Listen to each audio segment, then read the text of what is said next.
Coulomb का नियम, chapter first, unit first, और बहुत इंपॉर्टेंट क्वेश्चन होगा हमारा यहाँ पर। सरल भाषा में बहुत अच्छे से समझेंगे पूरे कॉन्सेप्ट को, पूरी थ्योरी को, और कैसे इस पूरे क्वेश्चन को अच्छे से डील करना है, कैसे समझना है, इस पर हम लोग बात करेंगे। ध्यान से देखिएगा, इसी में मैंने दोनों क्वेश्चन लिए हुए। 11th क्लास का एक क्वेश्चन है गुरुत्वाकर्षण बल, जो कि सार्वत्रिक नियम है, और यहाँ पर हम लोग कूलाम का बल, दोनों को रिलेट करके पढ़ने की कोशिश करेंगे ताकि आप लोग इसको अच्छे से समझ पाओ और इसके कॉन्सेप्ट को अच्छे से क्लियर कर पाओ कि कैसे हम लोग इस क्वेश्चन को कंप्लीट कर पाएंगे। इजी क्वेश्चन है लेकिन समझना बहुत अच्छे से, क्योंकि इस क्वेश्चन पर आगे के जितने क्वेश्चन होंगे चैप्टर 1 के, वो रिलेट करेंगे कि कैसे हम लोग इससे रिलेट करके उसको समझे। कुछ ऑब्जेक्टिव निकलेंगे, बेसिक ऑब्जेक्टिव निकलेंगे, उनको समझना है, रटना नहीं है, उसको समझना है कि बेसिक ऑब्जेक्टिव कैसा है। तो सबसे पहले मैं यहाँ पर मैंने लिख दिया है कूलाम का नियम। कूलाम का नियम क्या है और कूलाम का नियम किस पर लागू होता है? कूलाम का नियम सिर्फ दो आवेशों पर लागू होता है। तो एक आवेश मैंने यहाँ पर बना दिया और दूसरा आवेश यहाँ पर मैंने बना दिया। एक आवेश है हमारे पास Q1 और दूसरा आवेश है हमारे पास Q2। ध्यान से देखिएगा, कूलाम का नियम दो आवेशों पर लगता है। इसके साथ साथ मैंने यहाँ पर लिख दिया है, इसके साथ साथ मैंने यहाँ पर लिखा हुआ है न्यूटन का गुरुत्वाकर्षण का नियम, 11th क्लास का न्यूटन का गुरुत्वाकर्षण का नियम। तो न्यूटन का गुरुत्वाकर्षण का नियम किस पर लगता है? दो पिंडों पर लगता है, दो ऑब्जेक्ट पर लगता है। और यहां पर मैंने दो पिंड बना दिए M1 और M2। एक पिंड जो है, एक ऑब्जेक्ट जो है जिसका द्रव्यमान M1 है, दूसरा जो ऑब्जेक्ट है जिसका द्रव्यमान या मास M2 है। इन दोनों को r दूरी पर रखा हुआ है, तो इन दोनों के बीच में बल लग रहा है। लेकिन याद रखिए, गुरुत्वाकर्षण का जो नियम है, गुरुत्वाकर्षण का जो बल है, वो सार्वत्रिक है। सार्वत्रिक मतलब यूनिवर्सल है, कहीं पर भी किसी भी चीज पर लग सकता है। और जो कूलाम का नियम है वो सिर्फ स्थिर आवेश पर लगेगा, दो आवेश पर लगेगा। ध्यान से देखिए, कूलाम का नियम और गुरुत्वाकर्षण का सार्वत्रिक नियम, दोनों को रिलेट करके पढ़िएगा। दोनों क्वेश्चन हमारे लिए बहुत इंपॉर्टेंट होंगे और कूलाम का नियम यहां से हम अच्छे से समझ पाएंगे। इंपॉर्टेंट है, आगे जैसे जैसे हम बढ़ेंगे वैसे वैसे सारी चीजें आप लोगों को क्लियर होते चली जाएगी। सुनिए, दो बिंदु आवेशों के बीच लगने वाला स्थिर विद्युत बल का मान दोनों आवेशों के गुणनफल के समानुपाती होता है। दो बिंदु आवेशों के मध्य लगने वाला स्थिर विद्युत बल का मान उन दोनों आवेशों के गुणनफल के समानुपाती होता है तथा उन दोनों आवेशों के बीच की दूरी के वर्ग के व्युत्क्रमानुपाती होता है। अब देखिए, एक Q1 आवेश है, Q2 आवेश है। यहां पर हम लोगों को बेसिक और चीजें पता होनी चाहिए कि अगर यहां पर हम लोगों ने दो आवेश लिया है तो एक धनात्मक आवेश होगा, एक ऋणात्मक आवेश होगा। मतलब कि दो असमान चार्ज होंगे, एक धनात्मक और एक असमान, एक धनात्मक और एक ऋणात्मक। असमान जो चार्ज होंगे उस पर आकर्षण का बल लगेगा, आकर्षण का बल लगेगा। और दोनों अगर हमारे पास धनात्मक आवेश होंगे, दोनों धनात्मक आवेश होंगे, तो इस पर प्रतिकर्षण का बल लगेगा। प्रतिकर्षण, रिपल्सन का और अट्रैक्शन का फोर्स लगेगा। यहां पर मैं सिर्फ Q1 और Q2 ही यहां पर मैं कंसीडर कर रहा हूं। Q2 प्लस माइनस भी अगर हम लेकर क्वेश्चन को सॉल्व करते तो भी कोई दिक्कत नहीं होगी। याद रखिए, कूलम्ब्स लॉ, कूलाम का नियम, दो बिंदु आवेशों के मध्य लगने वाला स्थिर विद्युत बल, इन दोनों के बीच में बल कार्य करेगा। दो आवेश अगर कुछ दूरी पर रखे रहेंगे तो कुछ दूरी की जगह पर हम लोग क्या रख देते हैं, r दूरी पर दो आवेश रखे रहेंगे, तो इनके बीच में एक बल कार्य करेगा। और ये जो बल है किस पर डिपेंड करेगा? ये बल डिपेंड करेगा पहला F, ये अनुक्रमानुपाती होगा किस पर? दोनों आवेशों के। तो यहां पर प्लस Q1 माइनस Q1 नहीं लिख रहा हूं, ध्यान से चेक कीजिएगा। इसको जितना अच्छे से हो सके उतना अच्छे से समझने की कोशिश कीजिएगा। दो आवेश है, चार्ज है, इन दोनों के बीच में एक बल कार्य कर रहा है, दोनों पर बल लग रहा है। ये जो बल है ये किस पर निर्भर करेगा? ये बल निर्भर करेगा दोनों आवेशों के गुणनफल के, दोनों आवेशों के गुणनफल। अब आवेश का गुणनफल का मतलब क्या है? इसका जो परिमाण होगा, जितने कूलाम का आवेश इस पर लगेगा उसके परिमाण के गुणनफल के अनुक्रमानुपाती। ये जो अनुक्रमानुपाती का साइन है ना, अनुक्रमानुपाती के साइन का मतलब है कि जितना ज्यादा आवेश होगा बल उतना ज्यादा लगेगा, जितना ज्यादा आवेश होगा बल उतना ज्यादा लगेगा। अब F जो लग रहा है दोनों आवेशों के बीच में, दोनों स्थिर आवेशों के बीच में जो बल लग रहा है वो किस पर निर्भर कर रहा है? वो निर्भर कर रहा है दोनों आवेशों के गुणनफल के अनुक्रमानुपाती। अनुक्रमानुपाती का मतलब क्लियर कीजिएगा, आवेश को बढ़ाने पर दोनों के बीच में बल ज्यादा लगेगा। दूसरा कॉन्सेप्ट क्या है? इसके बीच में जो बल लगेगा, दो आवेश अगर कुछ दूरी पर रखे हुए तो इस पर जो बल लगेगा, फोर्स लगेगा, वो इसकी दूरी के वर्ग के व्युत्क्रमानुपाती होता है। वर्ग के व्युत्क्रमानुपाती मतलब इनवर्सली प्रोपोर्शनल। व्युत्क्रमानुपाती का मतलब इनवर्सली प्रोपोर्शनल होता है कि अगर जितना ज्यादा डिस्टेंस होगा दोनों आवेशों के बीच में, मान लो एक आवेश यहां पर रखा हुआ है, दूसरा आवेश हमने यहां से बहुत दूर पर रख दिया है, ये Q1 Q2 और इनका डिस्टेंस ऐसा है। अब दोस्तों क्लियर कीजिएगा कि डिस्टेंस बढ़ाने पर, दूरी बढ़ाने पर दोनों का जो परिमाण है वो दूर होते चले जाएगा, मतलब कि दोनों पर जो बल है वो कम होते चले जाएगा। ये कूलाम ने नियम दिया है, ठीक है, ये कूलाम ने नियम दिया है। ये सार्वत्रिक नियम नहीं है, ये केवल आवेशों पर लगता है और रैखिक रूप से लगता है। रैखिक रूप से मतलब कि ये इस सरल रेखा में ही दोनों पर बल लगेगा। एक सरल रेखा में अगर हम लोग दोनों आवेश को रखेंगे तो सरल रेखा में ही इस पर बल लगेगा। अब देखिए F किसके अनुक्रमानुपाती होता है, Q1 Q2 किसके व्युत्क्रमानुपाती होता है, 1/r² के अनुक्रमानुपाती और r² के व्युत्क्रमानुपाती। यहां पर हम लोगों को ये सीखना है। ये बन गई इक्वेशन नंबर 1, ये इक्वेशन नंबर 2। क्लियर कीजिए, याद कीजिए, समझिए मैंने क्या क्या बताया यहाँ पर।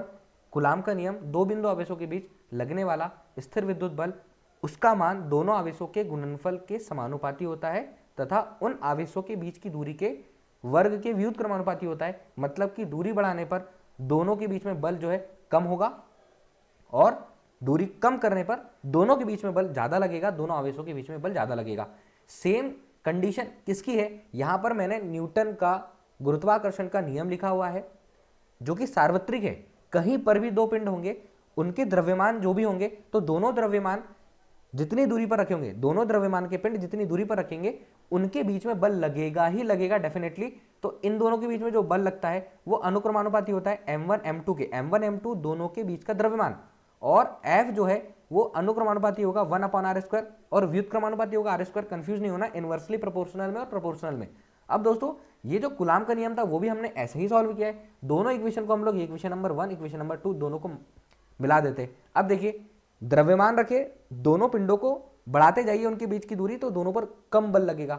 पास में लेकर आइए तो द्रव्यमान के हिसाब से दोनों पर ज्यादा बल लगेगा। किन्हीं दो पिंडों के बीच कार्य करने वाला आकर्षण बल पिंडों के द्रव्यमानों के गुणनफल के अनुक्रमानुपाती तथा उनके बीच की दूरी के वर्ग के व्युत्क्रमानुपाती होता है। ये गुरुत्वाकर्षण का सार्वत्रिक नियम है, यानी कि गुरुत्व वह आकर्षण बल है जिससे पृथ्वी किसी वस्तु को अपने केंद्र की ओर खींचती है।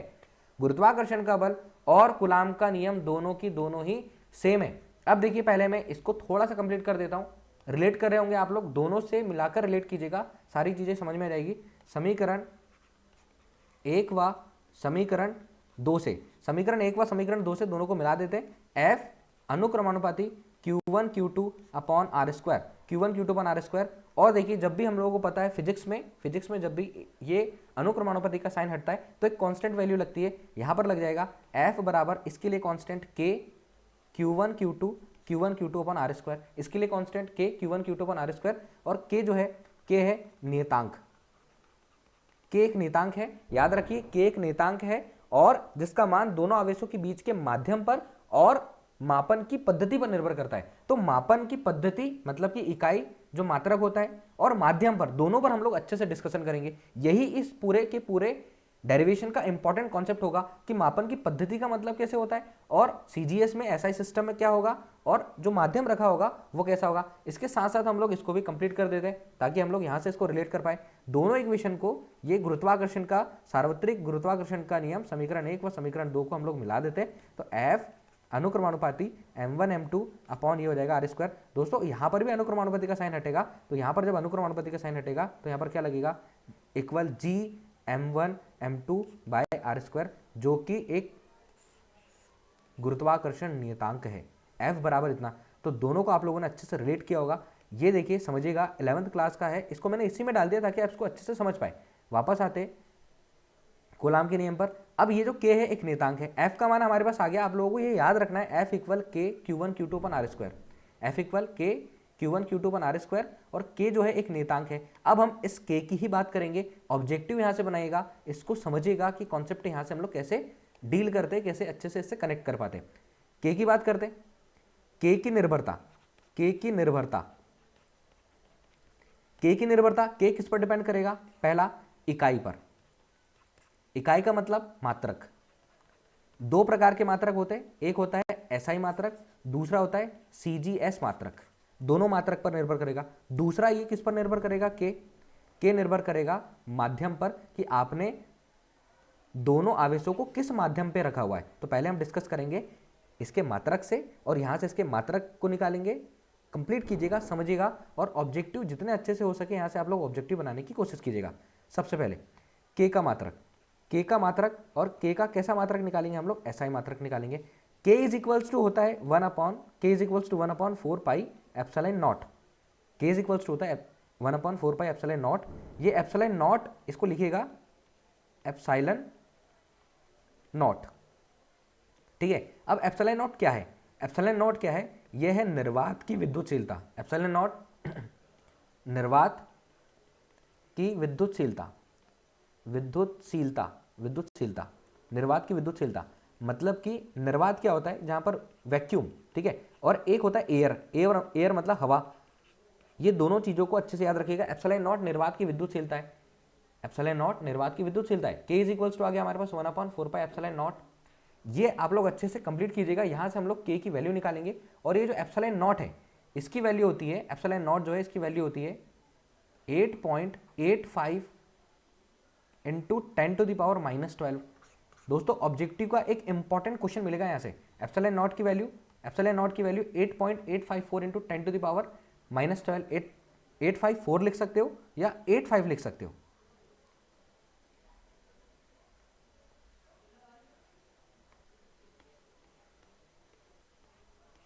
854 लिख सकते हो या 85 लिख सकते हो। यहां से इतना भी ये क्लियर हो जाएगा। अब देखिए के का मात्रक एसआई मात्रक निकालना है हम लोगों को, और एसआई मात्रक के साथ साथ इसकी पूरी वैल्यू निकालना है।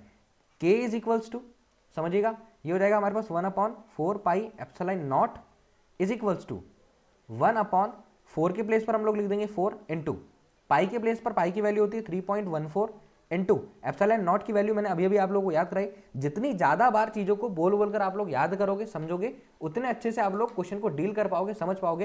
क्योंकि ये जो एप्सिलॉन नॉट है निर्वात की विद्युतशीलता है, इसका मैटर भी हम लोगों को समझना है और कैसे हम लोगों को याद रखना है। बार बार रिपीट करोगे निर्वात की विद्युतशीलता, निर्वात की विद्युतशीलता, तो आप लोग उसको अच्छे से कनेक्ट कर पाओगे। लीजिए 4 इंटू 3.14 इंटू ये होता है 8.85 इंटू 10⁻⁻12। दोस्तों इसको पूरे को याद करने की कोशिश कीजिएगा। ये वाला पूरा सॉल्यूशन मैं आप लोगों को बता देता हूं। ये पूरा सॉल्यूशन क्या होगा, तो यहां से हम इसके प्लेस पर लिख देते हैं, इसके प्लेस पर हम लोग लिख देते हैं इक्वल 9 इंटू 10⁻9, 9 इंटू 10⁻9। अब हम लोगों ने के की वैल्यू निकाली 1/4 pi epsilon naught is equal to 1/4 into 3.14 into 8.854 into 10⁻⁻12। 4 नहीं लिखा हुआ है मैंने, 85 से ही हम लोग सॉल्व करें, और पूरे को सॉल्व करने के बाद आता है 9 इंटू 10⁻9, 9 इंटू 10⁻9। अब इसका मात्रक देखिएगा, ये तो वैल्यू निकाल ली। क्लियर आप लोग, के इज इक्वल्स टू क्या याद रखना है आप लोगों को, 1/4 pi epsilon naught is equals to, epsilon naught क्या है, निर्वात की विद्युतशीलता, 1/4 पाई एप्सिलॉन नॉट, और यहां पर इसकी वैल्यू है 9 इंटू 10⁻9। यूनिट देखिए कैसे निकालते हैं हम लोगों ने निकाला है F इज इक्वल्स टू के Q1 Q2 upon R square. अब देखिए हम लोगों को अगर के की यूनिट चाहिए तो के यहीं पर रहने देंगे और सबका ट्रांसफर कर देंगे। F ये हो जाएगा are square upon Q1 Q2। Unit बनाइए, के इज इक्वल्स टू हम लोगों ने लिख लिया F R square upon Q1 Q2। F की जो यूनिट होती है, F की जो यूनिट होती है फोर्स जो होता है, ऐसा यूनिट जो होती है न्यूटन, इसको एन से डिनोट करते हैं। आर स्क्वायर मतलब मीटर स्क्वायर, लेंथ जो होता है metre square, bye Q1 Q2।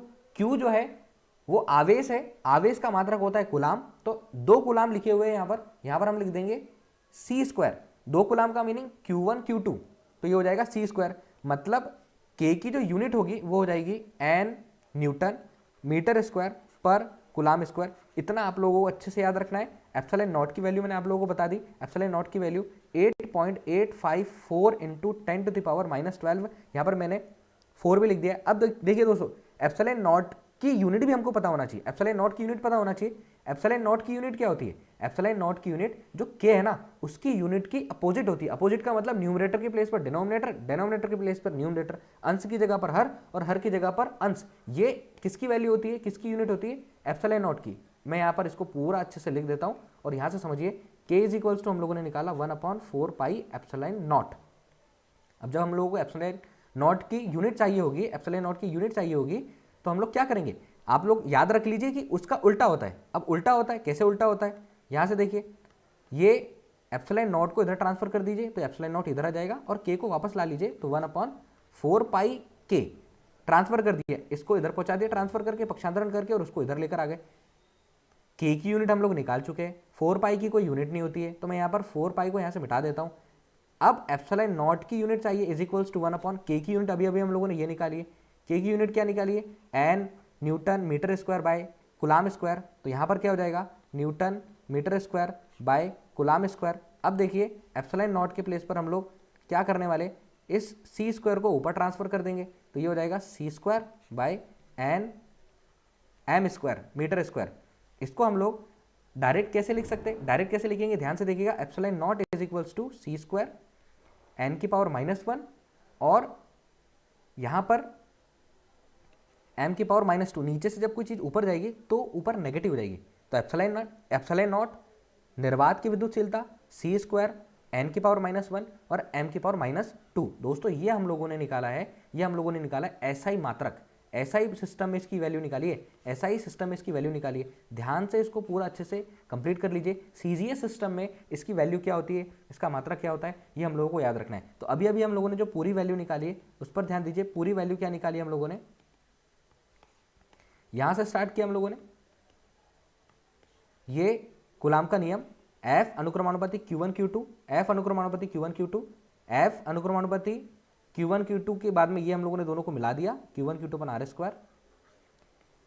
K equal नियतांक है, नियतांक के बारे में हम लोग बात कर रहे हैं, इकाई पर डिपेंड करता है और माध्यम पर डिपेंड करता है। तो इकाई पर जब डिपेंड करता है तो कौन सी वैल्यू इसकी कितनी आती है, ये हम लोग यहाँ पर इसी पर डिस्कस कर रहे हैं। एक एक चीज़ें नोट कीजिएगा, ये इस पर डिस्कस कर रहे हैं। एसआई सिस्टम में एप्सिलॉन नॉट की यूनिट, एप्सिलॉन नॉट की वैल्यू, ये सारी चीज़ें क्या होती है यहाँ पर मैंने आप लोगों को बता दिया, पूरा अच्छे से इसका हम लोगों ने डिस्कस किया। एप्सिलॉन नॉट को हम ऐसा भी लिख सकते हैं, इसकी यूनिट को ऐसा भी लिख सकते हैं। आगे बढ़ते हैं, अब हम बात करेंगे सीजीएस सिस्टम में। तो आप लोगों को ये याद रखना है, क्या याद रखना है इसमें, आप लोगों को ये चीज़ें याद रखना है कि हम लोगों ने किसकी वैल्यू, के की वैल्यू कितनी निकाली, के इज इक्वल्स टू 9 × 10⁻⁹, पहला मान इसका, पहली वैल्यू। और इसकी यूनिट हम लोग क्या लिख सकते हैं, ये लिख सकते हैं एन एम स्क्वायर सी की पावर -2, ठीक है। ये एसआई में एप्सिलॉन नॉट नहीं है, ये के है। और इसको हम लोग और क्या लिख सकते हैं, is equals to 1/4 pi epsilon naught. और यहाँ पर हमने एप्सिलॉन नॉट के बारे में भी डिटेल यहाँ पर पता कर ली। आगे बढ़ते, सीजीएस सिस्टम में मोस्ट इंपॉर्टेंट यहाँ पर क्वेश्चन और मोस्ट इंपॉर्टेंट यहाँ पर क्वेश्चन भी बनेगा।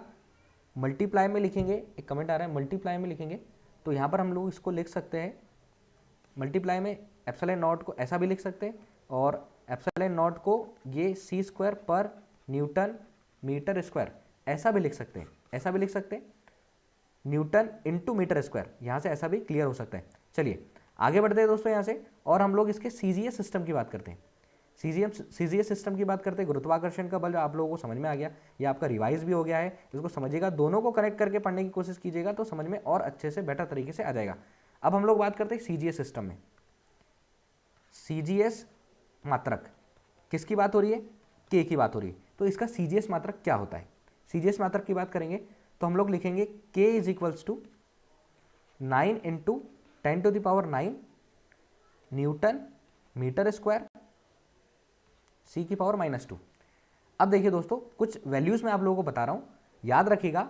जब हम एसआई से सीजीएस में बदलेंगे, एसआई से सीजीएस में बदलेंगे, एसआई से सीजीएस में बदलेंगे, तो एक न्यूटन जो होता है, वो होता है 10⁵ डाइन, नॉट डाइन, देखना डाइन नॉट नहीं, डाइन इसकी यूनिट होती है।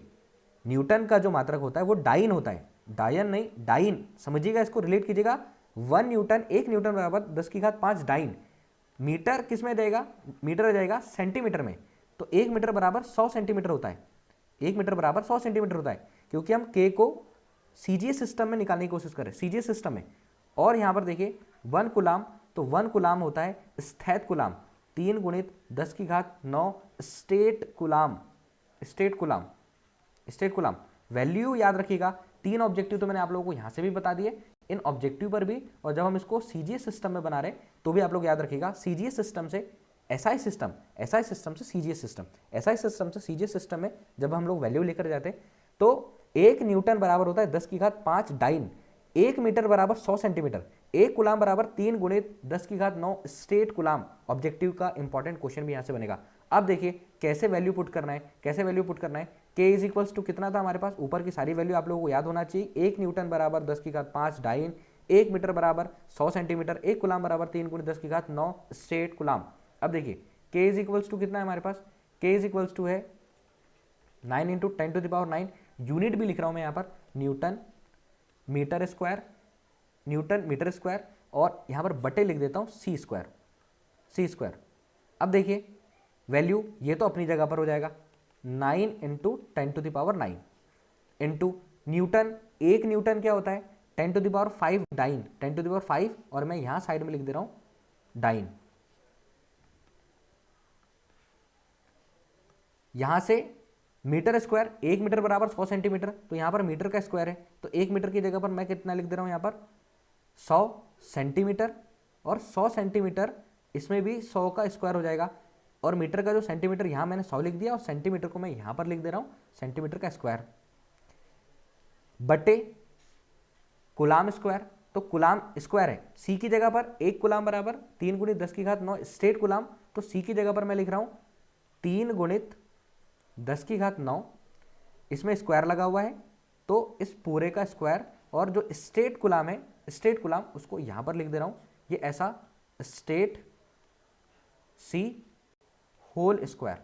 समझिए इसको सॉल्व करना है हम लोगों को, इसको सॉल्व करना है तो क्या हो जाएगा k is equals to 9 into 10⁹ into 10⁵। 100 को हम लोग यहाँ पर समझिए थोड़ा सा मैथमेटिक्स का कॉन्सेप्ट है, 100 को हम लोग लिख सकते हैं 10 का स्क्वायर, और एक स्क्वायर उसमें पहले से लगा हुआ है 100 में, यहाँ पर देखिए 100 का स्क्वायर, तो 100 को हम लोग 10 का स्क्वायर लिख सकते हैं, उसमें पूरा का स्क्वायर लगा हुआ है।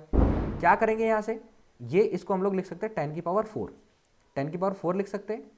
जब 10⁴ लिखा है, 100 के स्क्वायर को हम लोग 10⁴ लिख सकते हैं, तो यहाँ पर हम लोग लिख देंगे 10⁴ बाय ये जो क्यूब है यहाँ से, सॉरी यहाँ पर क्यूब नहीं है, यहाँ पर ये गलत लिखा गया है, क्यूब नहीं है यहाँ पर स्क्वायर, ये वाला यहाँ पर हमारे पास स्क्वायर है, तो यहाँ पर जो स्क्वायर है ये स्क्वायर 3 को भी दे देंगे, तो 3 का स्क्वायर हो जाएगा इंटू इस 10⁹, तो 10⁹ को 10⁹ और पूरे का ये वाला स्क्वायर इसमें जाएगा, तो इसको मैं 2 टाइम लिख दे रहा हूँ, 2 टाइम लिख दे रहा हूँ, ये मैंने 2 टाइम लिख दिया। अब देखिए बेस सेम है, पावर ऐड हो जाती है, हमारे पास एक फॉर्मूला है x⁴m into x⁴n equal x⁴m plus n, base same है, पावर ऐड हो जाती है, तो हमने पावर ऐड कर दी। k इज इक्वल्स टू कितना आ गया हमारे पास 9, एक बार फिर से लिख रहा हूँ 10⁹ और देखिए 10⁵, 10⁴, तो ये हो जाएगा 10 फिर से 9 बाय 3 का स्क्वायर, 3 का स्क्वायर ये हो जाएगा हमारे पास 9 इंटू 10⁹ इंटू 10⁹। दोस्तों ये 10⁹ से 10⁹, ये 10⁹ से 10⁹, 9 से 9 कैंसिल हो गया, k इज इक्वल्स टू कितना आया, k इज इक्वल्स टू आया हमारे पास 1, k इज इक्वल्स टू आया हमारे पास 1। यूनिट हम लोगों ने चेंज कर दी, तो यूनिट चेंज करी तो ये क्या आ गया हमारे पास डाइन सेंटीमीटर स्क्वायर बटे स्टेट कुलाम का स्क्वायर। अब अगर डायरेक्ट हम लोगों को बताना हो सीजीएस पद्धति में, सीजीएस सिस्टम में k इज इक्वल्स टू कितना होता है 1, ये ऑब्जेक्टिव आप लोगों को याद रखना है, और बेसिक कॉन्सेप्ट आप लोगों को याद रखना है, यहाँ से देखना है, यहाँ पर मैंने स्क्वायर कर दिया है, यहाँ पर 3 लिखा था मैंने, यहाँ पर स्क्वायर कर दिया है। सीजीएस सिस्टम में k की वैल्यू होती है 1, तो अभी तक हम लोग बात कर रहे थे k की बात कर रहे थे, और k की बात हम लोग कर रहे थे उसके मात्रक पर, इकाई पर कैसे वो निर्भर करता है उस पर हम लोग बात कर रहे थे। तो यहाँ पर हम लोगों ने सीजीएस सिस्टम में भी निकाल लिया, और सीजीएस सिस्टम में निकालने के साथ साथ इसकी एसआई यूनिट भी निकाल ली, तो दोनों कंडीशंस में आप लोग इसको अच्छे से चेक कीजिए, समझिए कैसे ऑब्जेक्टिव यहाँ से बनेगा। मैं एक बार फिर से लिख देता हूँ, फिर हम लोग बात करते हैं माध्यम पर, कि माध्यम पर कैसे निर्भर करेगा, वो हमारे लिए और इंपॉर्टेंट होगा, माध्यम पर कैसे निर्भर करेगा। तो एसआई सिस्टम में k is equals to 9 into 10⁹, और सीजीएस सिस्टम में k इज इक्वल्स टू कितना आ गया 1। दोनों चीज़ों को आप लोग समझिएगा और अच्छे से कंप्लीट करने की कोशिश कीजिएगा। आगे चलते हैं दोस्तों, नेक्स्ट यहाँ पर हम लोग बात अभी भी k की कर रहे हैं, k की बात करेंगे तो k की हमने निर्भरता देखी, k की निर्भरता देखी, k की निर्भरता हम लोगों ने देखा पहले,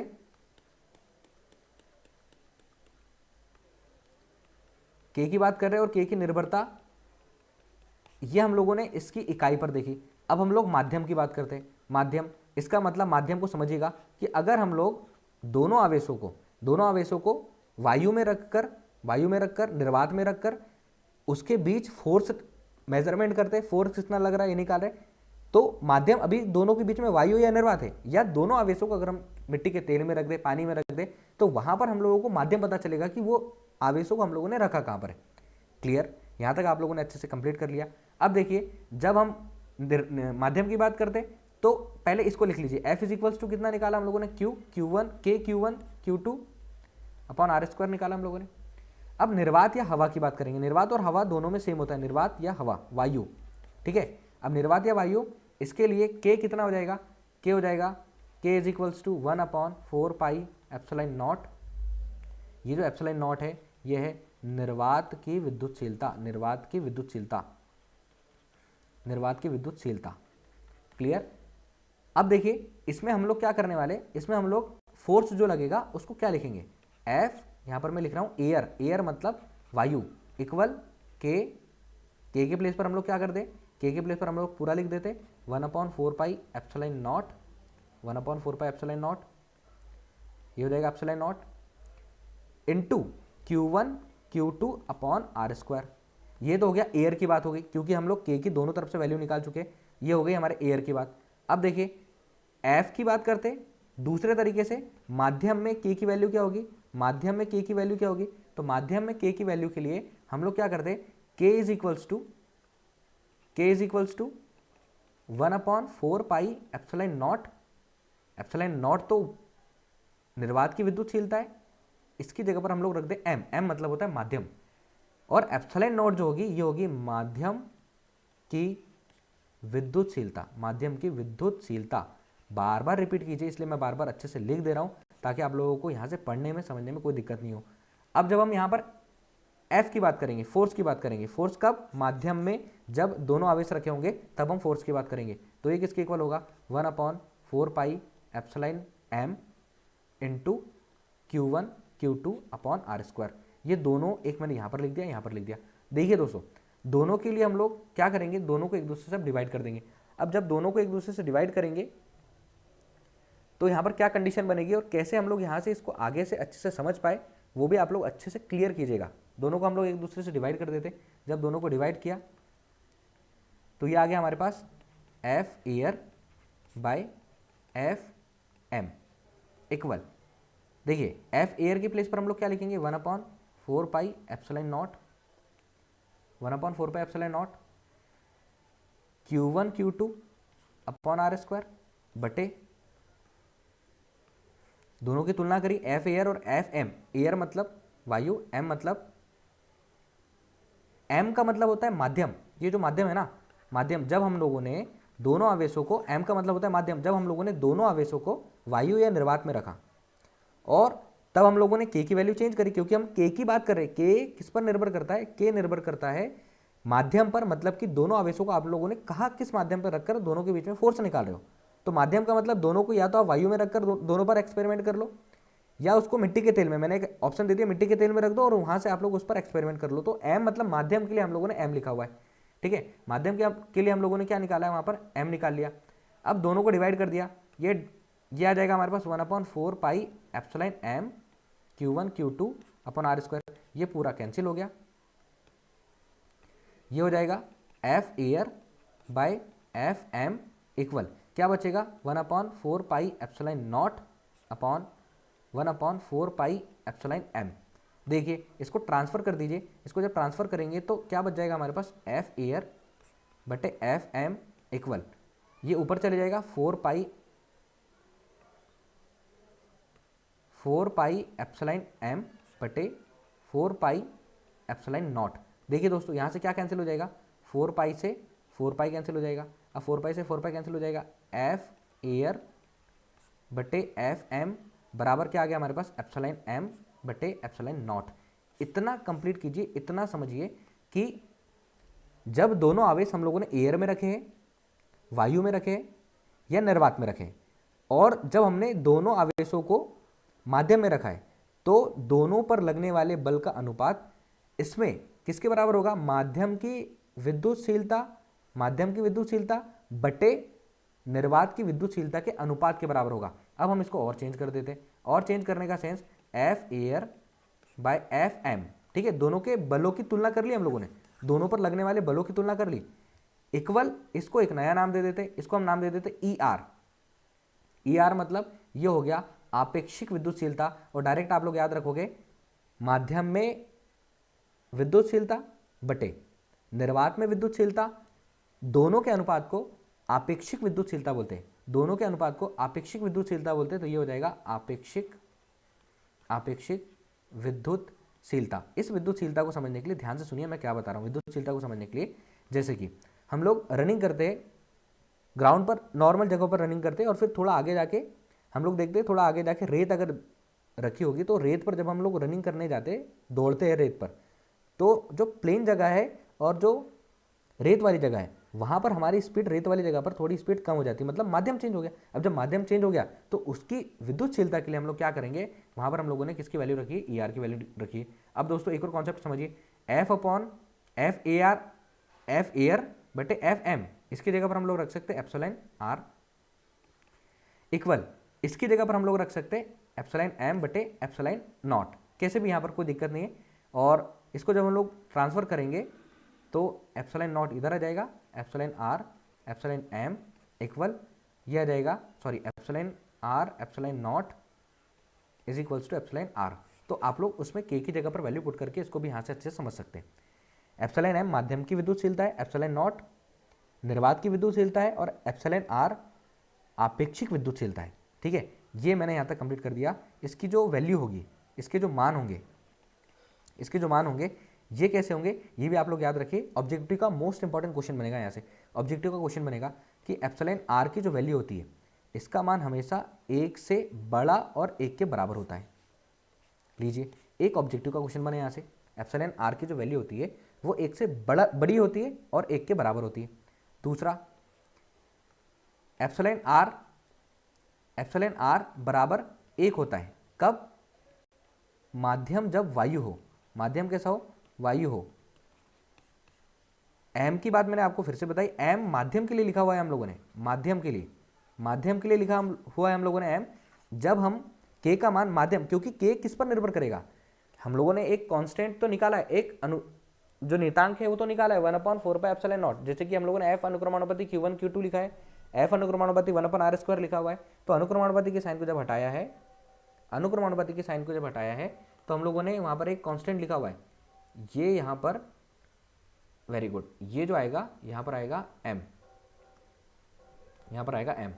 चलिए यहाँ से आगे बढ़ते हैं। अब बेसिक ऑब्जेक्टिव यहाँ से समझिए, और पहला ऑब्जेक्टिव ई आर की वैल्यू, ई आर जो है आपेक्षिक विद्युतशीलता, माध्यम जब वायु है तो उसका मान होता है 1, एक इंपॉर्टेंट क्वेश्चन यहाँ से बनेगा। दूसरा क्या बनेगा कि एप्सिलॉन आर जो आपेक्षिक विद्युतशीलता है इसका मान इनफाइनाइट होता है, इनफाइनाइट होता है, इनफाइनाइट होता है, अनंत होता है। कहाँ पर अनंत होता है, धातु के लिए। कई बार ये क्वेश्चन पूछा गया है, कई बार ये क्वेश्चन पूछा गया है, तो इसको आप लोग याद रखिएगा। आपेक्षिक विद्युतशीलता का मान, आपेक्षिक विद्युतशीलता का मान अनंत होता है धातु के लिए, आपेक्षिक विद्युतशीलता का मान अनंत होता है धातु के लिए। अगला कॉन्सेप्ट यहाँ पर देखिए, अगला कॉन्सेप्ट एक और आप लोग याद रखिए, ये पूछता नहीं बट एप्सिलॉन आर जो है 81 होता है जल के लिए, जल के लिए इसका मान कितना होता है, 81 होता है। आई होप दोस्तों ये क्वेश्चन आप लोगों को समझ में आया। अच्छे से कंप्लीट कीजिएगा, अच्छे से कंप्लीट कीजिएगा और इसको ध्यान से देखिएगा ताकि आप लोग इसको कंप्लीट कर पाओ।